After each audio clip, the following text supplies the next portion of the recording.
I'm introducing Peter Nguyen, who just did a TEDx talk, an amazing talk, about freeze-dried therapeutics.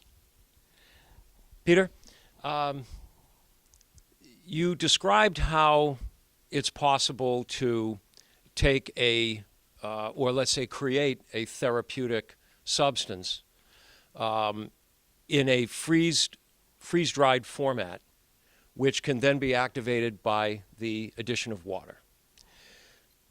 I think the audience is going to be asking, is that a living organism when that happens? Have you succeeded in freeze drying a life form and then reactivating it? Right. That's a great question, Robert.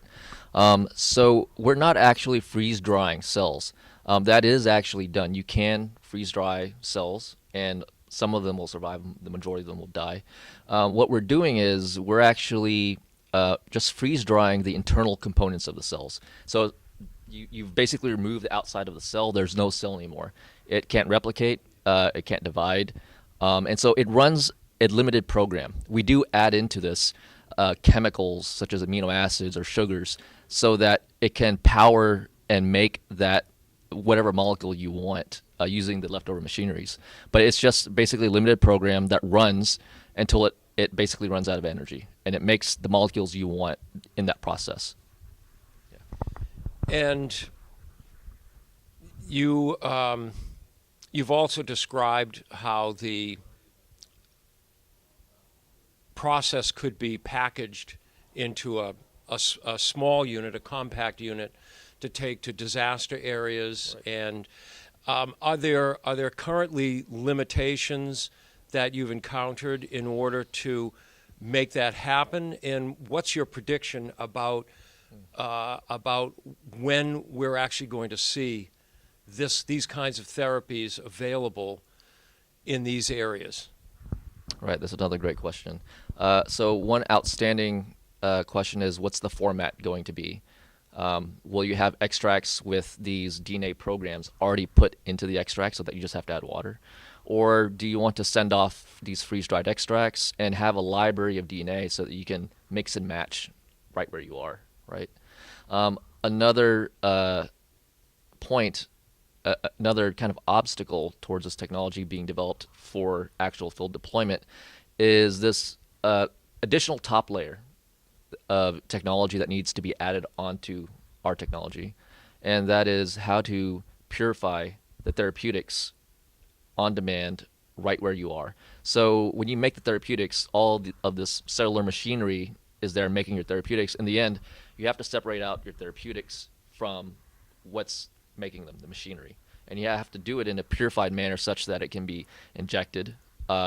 And so that is something that we're working on right now, actually. In terms of the timeline, it's not just our lab working on this. There are actually a lot of people that are starting to work on this now. And so I think within the scientific community working together, I think we can push something out within a 5 to 10 year time frame. And that's being very optimistic. And how do you see the regulatory environment affecting both the development and the deployment of this new therapeutic technology? Yeah, that's an excellent question. So this new technology, it's not actually the product, right? You can freeze dry drugs, for example. Some can't. Insulin, you can't freeze dry, for example. And so the FDA regulates drugs, the actual product. And here we have a technology that allows for on-demand manufacturing of the drug. So there's no drug in it. And so it's just the manufacturing capabilities. I want to interrupt, though. For the audience, FDA is Food and Drug Administration, yes. And they are the ones who qualify and give permission to people to introduce food products and drugs into the economy. Exactly. Okay. And so we don't have the actual drug. It's just the capability to make a wide variety of therapeutic molecules. And so our technology kind of is in this gray regulatory area right now. And I think that is something that as soon as this technology begins to develop even further and becomes closer to real commercialization and deployment, we'll see the regulatory agencies kind of establish their own regulatory, I guess I don't want to call it red tape, basically establish their own regulatory framework for this unique technology.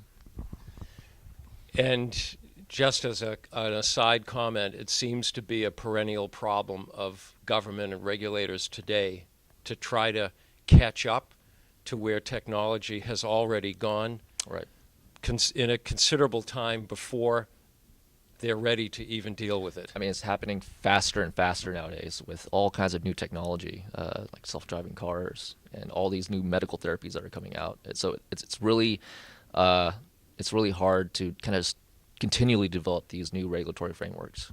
Well, I wish you, and I think the audience wishes you, the best of luck in getting this done. Thank you. Appreciate Okay. it, Robert. Thank you. you.